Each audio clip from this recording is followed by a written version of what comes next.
Welcome back to beta squirrel. ഇനി നമുക്ക് ഓരോ പേജിനുള്ള ഫംഗ്ഷനാലിറ്റീസ് ചെയ്യാം. അപ്പോൾ ഓരോ പേജിൽ നമുക്ക് വേണ്ടത് ഫസ്റ്റ് ഒരു സോഫ്റ്റ്വെയർ ഉപയോഗിക്കുമ്പോൾ ഇതൊരു സോഫ്റ്റ്വെയർ ഡാഷ്ബോർഡ് ആണ്. അതിൽ വന്നു കഴിഞ്ഞാൽ ഡാഷ്ബോർഡിൽ നമുക്ക് ഓരോ അനലിറ്റിക്സ് ഉണ്ടാവും. അതേപോലെ സ്റ്റുഡൻസിൽ വന്നു കഴിഞ്ഞാൽ ഒരു സ്റ്റുഡൻസിൽ ലിസ്റ്റ് ചെയ്യാനുള്ള ടേബിൾ വേണം ഫസ്റ്റ്. പിന്നെ ഒരു സ്റ്റുഡന്റിനെ ആഡ് ചെയ്യാനുള്ള ഫോം വേണം, എഡിറ്റ് ചെയ്യാനുള്ള ഓപ്ഷൻ, ഡിലീറ്റ് ചെയ്യാനുള്ള ഓപ്ഷൻ, അങ്ങനെയുള്ള ഓപ്ഷൻസ് വേണം. Same for staff, accounts, library. ഇതിനൊക്കെ ഒരേ ഫംഗ്ഷനാലിറ്റി ആണ് വേണ്ടത്. അതായത് ആദ്യം വേണ്ടത് ലിസ്റ്റ് ചെയ്യാനുള്ള ഒരു ഓപ്ഷൻ ആണ് വേണ്ടത്. അപ്പൊ നമുക്ക് സ്റ്റുഡൻസ് എന്ന് പറയുന്ന പേജിൽ ആ ഒരു സ്റ്റുഡന്റിനെ ലിസ്റ്റ് ചെയ്യാനുള്ള ടേബിൾ, നമുക്ക് HTML ടേബിൾ അത് ബൂട്ട്സ്ട്രാപ്പ് ഉപയോഗിച്ച്, അതിൽ തന്നെ റിയാക്ട് ബൂട്ട്സ്ട്രാപ്പ് ഉപയോഗിച്ച് ഒരു ഹാർഡ് കോഡഡ് ടേബിൾസ് എങ്ങനെയാണ് ക്രിയേറ്റ് ചെയ്യുന്നത് എന്നുള്ളത് നോക്കാം. നമ്മൾ റിയാക്ട് ബൂട്ട്സ്ട്രാപ്പിന്റെ ഡോക്യുമെന്റേഷനിൽ വന്നിട്ട് അതിൽ ടേബിൾസ് എന്ന് പറയുന്ന സെക്ഷൻ ഉണ്ട്. ഈ കണ്ടന്റ്സ് ഒന്നും നിങ്ങൾ മനപ്പാഠം പഠിക്കേണ്ട ആവശ്യമില്ല. ഏതൊക്കെയാണ് എങ്ങനെയൊക്കെ യൂസ് ചെയ്യുന്നുള്ളത് അറിഞ്ഞിരിക്കുക. അതിനുശേഷം ഇതേപോലെ ഡോക്യുമെന്റ്സ് നോക്കിയിട്ട് നിങ്ങൾ യൂസ് ചെയ്താൽ മതിയാവും. ഏകദേശം അതിന്റെ ഓപ്ഷൻസ് ഒക്കെ അറിഞ്ഞിരിക്കണം. അതായത് ഏത് കമ്പോണന്റ് എന്തിന് യൂസ് ചെയ്യാം, അതിന് എന്തൊക്കെ ഓപ്ഷൻസ് നമുക്ക് പാസ് ചെയ്യാൻ പറ്റും. അതായത് ഇവിടെ ഇപ്പോ ഈ ഒരു ടേബിൾ നോക്കി കഴിഞ്ഞാൽ സ്ട്രിപ്പ് എന്ന് പാസ് ചെയ്ത് കഴിഞ്ഞാൽ സ്ട്രിപ്ഡ് ആയിരിക്കും, ബോർഡേഡ് എന്ന് പാസ് ചെയ്ത്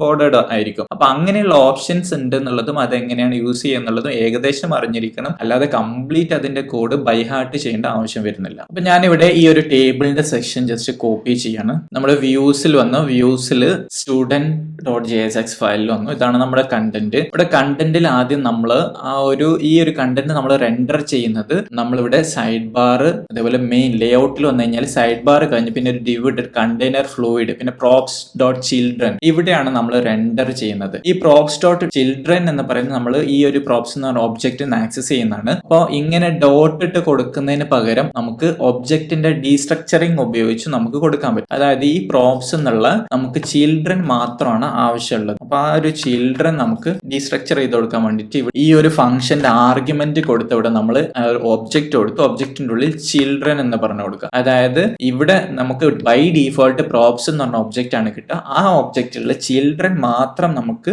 എടുത്താൽ മതി, എക്സ്ട്രാക്ട് ചെയ്ത് എടുക്കുക എന്നാണ് പറയുന്നത്. എന്നിട്ട് ഇവിടെ props.children കൊടുക്കുന്നതിന് പകരം ജസ്റ്റ് ചിൽഡ്രൻ കൊടുക്കാം. ഇതാണ് ഒബ്ജക്റ്റ് ഡീസ്ട്രക്ചറിങ് എന്ന് പറയുന്നത്. ES6 ഒരു സിന്റാക്സ് ആണ്. അതായത് നിങ്ങൾക്ക് ഒരു വലിയൊരു ഒബ്ജക്റ്റ് ഉണ്ട്, ഒബ്ജക്റ്റിൽ ഫസ്റ്റ് നെയിം ഉണ്ട്, ലാസ്റ്റ് നെയിം ഉണ്ട്, അങ്ങനെ ഒരുപാട് കാര്യങ്ങളുണ്ട്. അപ്പൊ നിങ്ങൾക്ക് അത് ഡീസ്ട്രക്ചർ ചെയ്തെടുക്കാം. ഫോർ എക്സാമ്പിൾ ഇവിടെ ഒരു വലിയൊരു ഒബ്ജക്റ്റ് ഉണ്ട്, അതിൽ first name, last name, email, mobile ഇത്രയാണ് ഉള്ളതെന്ന് വിചാരിക്കാം. അങ്ങനെയാണെങ്കിൽ നിങ്ങൾക്ക് കോൺസ്റ്റ് അതിൽ എന്തൊക്കെയാണ് വേണ്ടത്, നിങ്ങൾക്ക് ഫസ്റ്റ് നെയിം വേണം, ഫസ്റ്റ് നെയിം, ഇമെയിൽ, ഇത്രയും കാര്യങ്ങൾ മാത്രം മതി എന്നുണ്ടെങ്കിൽ നിങ്ങൾ എന്ത് ചെയ്യാം, ഇങ്ങനെ കോൺസ്റ്റ് ബ്രാക്കറ്റ് ഇട്ടിട്ട്, അതായത് നമുക്ക് കേളി ബ്രേസ് ഇട്ടിട്ട് first name, email equal to എന്താണ് ആ ഒരു ഒബ്ജക്റ്റിന്റെ പേര്, സ്റ്റുഡന്റ് ആണെന്ന് വിചാരിക്കും. സ്റ്റുഡന്റ് എന്നാണ് ഒരു ഒബ്ജക്റ്റിന്റെ പേര്. ഇങ്ങനെ കൊടുത്തു കഴിഞ്ഞാൽ നിങ്ങൾക്ക് ഫസ്റ്റ് നെയിം എന്നും ഇമെയിൽ എന്ന് പറഞ്ഞിട്ടുള്ള ഒരു കോൺസ്റ്റന്റ് വേരിയബിൾ ഉണ്ട്. അത് എവിടെ നിന്നാണ് എടുക്കുന്നത്, സ്റ്റുഡന്റ് എന്ന് പറയുന്ന ഒബ്ജക്റ്റ് നിന്നാണ് എടുക്കുന്നത്. ഇതാണ് ഒബ്ജക്ട് ഡീസ്ട്രക്ചറിങ് എന്ന് പറയുന്നത്. അപ്പൊ നമ്മളുടെ ടേബിൾസ് വരുന്നത് ഈ ഒരു കണ്ടെയ്നർ ഫ്ലൂയിഡിന്റെ ഉള്ളിലായിരിക്കും. അപ്പൊ അവിടെ നമുക്ക് ഇനി കണ്ടെയ്നർ ഫ്ലൂയിഡിന്റെ ഉള്ളിൽ വേണ്ടത് റോ ആണ്. അപ്പൊ നമ്മൾ സ്റ്റുഡന്റിൽ വന്നിട്ട് ഇവിടെ ഒരു പാരഗ്രാഫിന് പകരം നമ്മളൊരു ഡിവ് റോ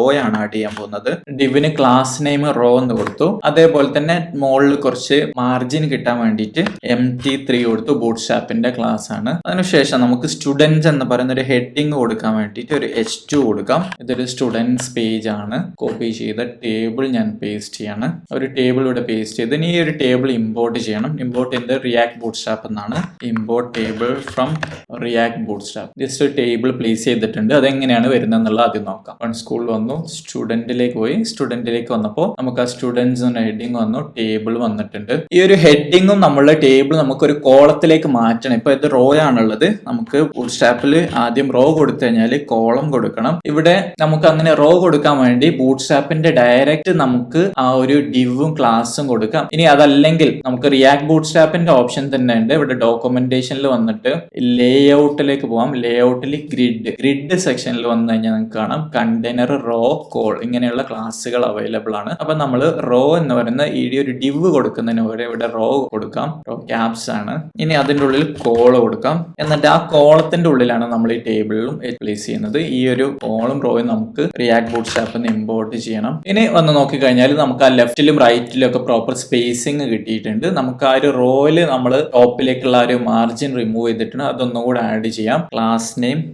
നെയിം MT3 കൊടുത്തപ്പോൾ ടോപ്പിൽ കുറച്ച് സ്പേസ് വന്നിട്ടുണ്ട്. അങ്ങനെ നമുക്ക് ആ ടേബിൾ വന്നു. ഒരു ടേബിൾ നമുക്ക് നമ്മളുടെ ആവശ്യത്തിനനുസരിച്ച് ചേഞ്ച് ചെയ്തെടുക്കാം. അവിടെ നമ്മൾ നെയിമും ഇമെയിലും മാത്രം ജസ്റ്റ് പ്ലേസ് ചെയ്യാണ്. നെയിം അതേപോലെ ഇമെയിൽ. അപ്പൊ നമ്മളിവിടെ രണ്ട് സ്റ്റുഡന്റിന് ആഡ് ചെയ്തിട്ടുണ്ട്. ജസ്റ്റ് നെയിമും ഇമെയിലും ഒരു നമ്പറും മാത്രമേ നമ്മൾ കൊടുത്തിട്ടുള്ളൂ. ബാക്കിയുള്ള ഫീൽഡുകൾ നിങ്ങൾ ആഡ് ചെയ്യുക. ആഡ് ചെയ്തിട്ട് ഒരു ടേബിൾ കംപ്ലീറ്റ് ചെയ്യുക. ഇവിടെ ടേബിളിന് സ്ട്രിപ്ഡ് എന്ന് പറയുന്ന ആട്രിബ്യൂട്ടും ബോർഡേഡ് ഹോവർ ഈ ആട്രിബ്യൂട്ട്സ് കൊടുത്തിട്ടുണ്ട്. അതുകൊണ്ട് തന്നെ ഹോവർ ചെയ്യുന്ന സമയത്ത് ഒരു കളർ ചേഞ്ച് കാണാൻ പറ്റും. അതേപോലെ തന്നെ സ്ട്രിപ്ഡ് എന്നുള്ളത് ഓരോ ലൈന് സെപ്പറേറ്റ് ആയിട്ട് നമുക്ക് കളർ കാണാം. അതായത് ഫസ്റ്റിന് ബാക്ക്ഗ്രൗണ്ട് കളറിന്, സെക്കൻഡിന് ഇല്ല, തേർഡിന് ബാക്ക്ഗ്രൗണ്ട് കളർ ഉണ്ടാവും. അങ്ങനെയുള്ള ഒരു ഓപ്ഷൻ ആണ്. അതേപോലെ ബോർഡേഡ് എന്നുള്ള ആട്രിബ്യൂട്ട് കൊടുത്തുകൊണ്ട് ഫുൾ ബോർഡർ വന്നിട്ടുണ്ട്. ഇതേപോലെ എല്ലാ മെനൂസിനും, അതായത് staff, account, library, student, dashboard അല്ലാത്ത എല്ലാ മെനൂസിലും നിങ്ങൾ ഏതൊക്കെ ഫീൽഡ് വേണം നോക്കിയിട്ട് ഇതേപോലെ ഹെഡിങ് ടേബിൾസും ആഡ് ചെയ്യുക. അതിനനുസരിച്ചുള്ള ലേബൽസും ഹെഡിങ് കൊടുക്കുക. അതേപോലെ തന്നെ കണ്ടന്റ്സും ഏതൊക്കെ കണ്ടന്റ്സ് ആണ് കൊടുക്കേണ്ടത് നോക്കിയിട്ട് ഡമ്മി കണ്ടന്റ്സ് നിങ്ങൾ ആഡ് ചെയ്യാം.